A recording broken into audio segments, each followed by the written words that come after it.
Olá pessoal, esse meu primeiro tema de 2021 desse projeto da BRH sobre mercado de trabalho e abordagem em economia é tratar um pouco sobre os efeitos econômicos do auxílio emergencial, também conhecido como AI. O auxílio emergencial ele veio pelo governo como um dos projetos mais importantes para manter uma parte da população com determinado nível de rendimento em meio à pandemia que acabou colocando muitas pessoas sem qualquer possibilidade de ter essa fonte. Não foi só o governo brasileiro que implementou esse tipo de projeto, outros países também fizeram, alguns com um prazo bem mais curto, outros se estenderam um pouco mais. O Brasil é um desses que acabou começando esse programa mais ou menos ali meados de abril e ele veio depois de uma revisão estendido até dezembro.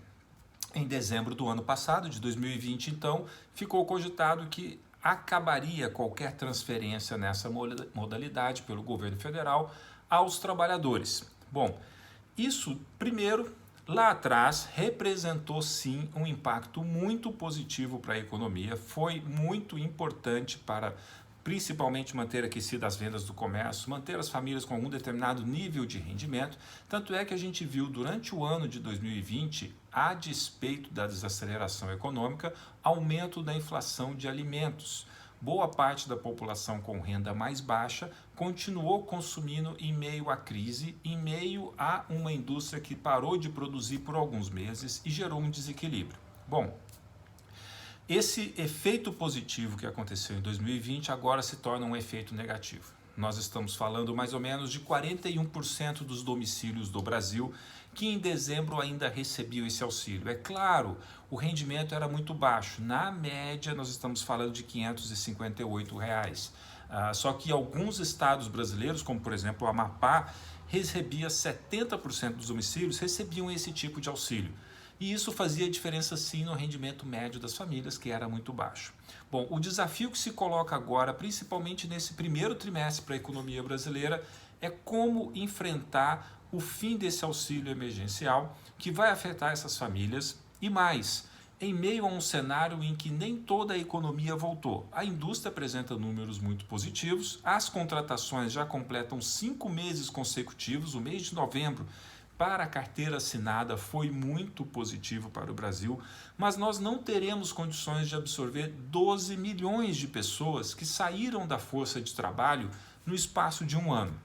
Eu estou aqui comparando o quarto trimestre do ano de 2020 com o quarto trimestre do ano de 2019. 12 milhões de pessoas foram para o que nós chamamos fora da força de trabalho. Uma parte desse contingente de pessoas foi motivado sim pela pandemia e o fato de que não adiantava de nada procurar trabalho porque não ia encontrar, então elas preferiram realmente ficar em casa e não procurar emprego. Com o fim do auxílio emergencial, com as notícias de retomada da economia, é natural imaginar que as pessoas vão retomar a busca do emprego. O primeiro indicador que já mostra alguns problemas do mercado de trabalho é a evolução da taxa de desemprego, que nós já batemos em 14,3. Nós estamos mais ou menos com 14 milhões de pessoas desempregadas. A tendência vai ser que esse primeiro trimestre, esses 14 milhões, virem algo como 19 a 20 milhões de pessoas. A taxa de desemprego vai continuar subindo sim durante os meses de janeiro, fevereiro e março, por um efeito que todos nós economistas sabemos muito bem. A taxa de desemprego ela é calculada pelas pessoas que procuram e não acham emprego. Como ela cresceu muito pouco lá atrás na pandemia, exatamente porque as pessoas não procuraram emprego, agora é a hora dela aumentar. Então, provavelmente ela vai passar dos 14 e poucos por cento para algo como 18, 19% entre o primeiro e o segundo trimestre.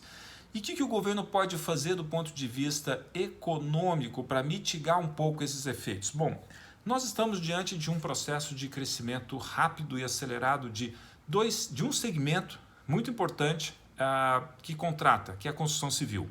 Ele sozinho não vai dar conta de absorver esses 12 milhões de pessoas. Nós vamos precisar provavelmente de 8 meses para absorver esse contingente. Faria muito mais sentido se aos poucos pudéssemos liberar outro tipo de atividade econômica que contrata muito e foi muito prejudicado durante a pandemia, que é o comércio e também alojamento e o item que nós chamamos de alimentação, que são bares, restaurantes e que contratam muitas pessoas como garçons, atendentes, o pessoal que trabalha em hotel, que trabalha em turismo, então é um efeito multiplicador. Portanto, do ponto de vista econômico, o que se desenha para esse primeiro trimestre, como além da questão fiscal, que todo mundo já comenta há muito tempo, o que mais se desenha como desafio para nós nesses 3 primeiros meses é como mitigar os efeitos econômicos do fim da renda do auxílio emergencial. Tem pouca coisa que pode ser feita, nós já sabemos que alguns indicadores vão mostrar piora, e vão começar a melhorar apenas no segundo trimestre, na passagem também para o terceiro trimestre, mas enfim, nós estamos numa saída da pandemia. Não tem como resolver todas essas questões, esses problemas de uma maneira muito rápida. Eu encerro aqui esse primeiro comentário, espero que vocês tenham gostado, volto no mês que vem para falar um pouco mais de outros efeitos do mercado de trabalho derivados da pandemia, e aí a gente vai poder discutir um pouco mais sobre os números que estão aparecendo sobre taxa de desemprego, sobre rendimento, sobre trabalho remoto.